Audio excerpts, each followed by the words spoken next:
Bhavani daily జోన్‌కి స్వాగతం. చేపల పులుసు అంటే తెలుగు ఇంటి వంటల్లో ఒక ప్రత్యేకమైన రుచి.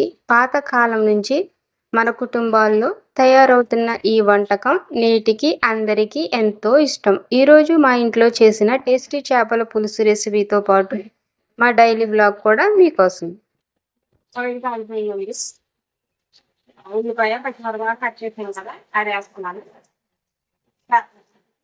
అలాగే 2 టమాటాలు ఉన్నాయి. 2 టమాటాలు కట్ చేసుకుంటున్నాను. మూత పెట్టుకుంటే కలుస్తున్నాను. ఇది కలిసి టమాటాలు కూడా కట్ చేస్తున్నాను. మూత పెట్టి పుష్టిగా అయితే మూత పెట్టేస్తున్నాను. టమాటాలు ఇందులో అయితే నిమ్మకాయలు వేసుకోవాలి. 2 నిమ్మకాయలు అయితే సరిపడతాయి. ఇంకొన్ని నిమ్మకాయలు వేస్తున్నాను. ఇప్పుడైతే ఉల్లిపాయలు ఫ్రై అయిపోయాయి. కొంచెం మోడెట్ అయింది చూసుకోలేదు. చేపల కర్రీ బాగుంటుంది, మోడెట్నే బాగుంటుంది. కారం వేస్తున్నాను ఇప్పుడు. 2 2.5 స్పూన్లు కారం, పసుపు, తర్వాత ఏమో చేప ముక్కలు కదా నేను చేప ముక్కలు వస్తుంది తెలియదు ఇంకేంటి ఇప్పుడైతే చేప ముక్కలు వేస్తుంది తెలిసి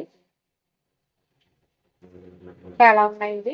నాకు డ్రైవర్లకి చెల్లికి ఇంకో రాకుండా అయిపోతుంది.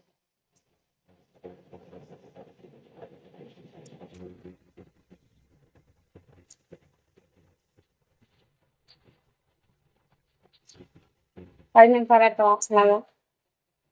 ఒక 5 నిమిషాలు మామూలుగా మూత పెట్టేసి 5 నిమిషాలు అలా ఉంచుతాను. మూత పెట్టి అప్పుడు తర్వాత నీళ్ళు వేస్తాను.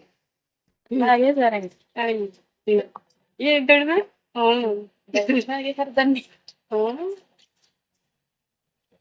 ఇదైతే వాటర్ వేస్తున్నాను.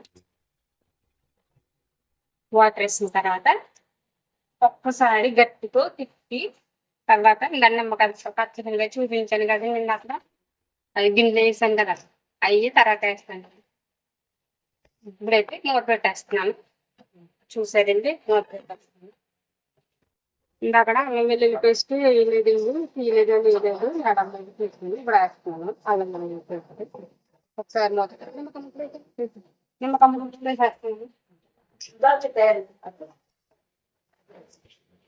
చూడండి నిమ్మకాయ ముక్కలు కూడా వేసేస్తున్నాను. ఇందాక కట్ చేసి పెట్టుకున్నాను కదా అదే పిండుతుంది. ఇప్పుడైతే కరివేపాకు వేస్తున్నాం. ఇది కూడా మర్చిపోయింది. ఇక్కడ శుక్రవారం చాలా పనులు ఉంటాయి. మర్చిపోతున్నాము.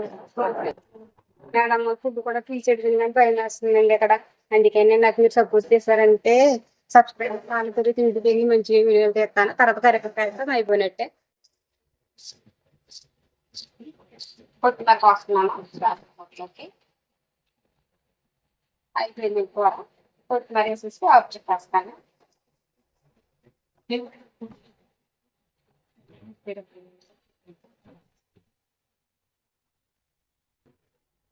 ఇదిగో చేప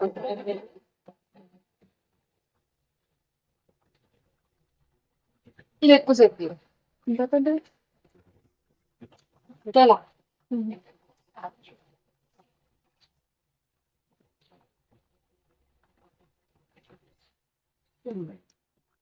అయిపోయింది. చేపల కూర అయితే రెడీ అయిపోయింది. ప్లీజ్ అండి సబ్స్క్రైబ్ చేయడం మాత్రం మర్చిపోవద్దు. లైక్ చేయండి, షేర్ చేయండి. సపోర్ట్ మాత్రం మర్చిపోవద్దండి. సపోర్ట్ చేయండి ప్లీజ్ అండి.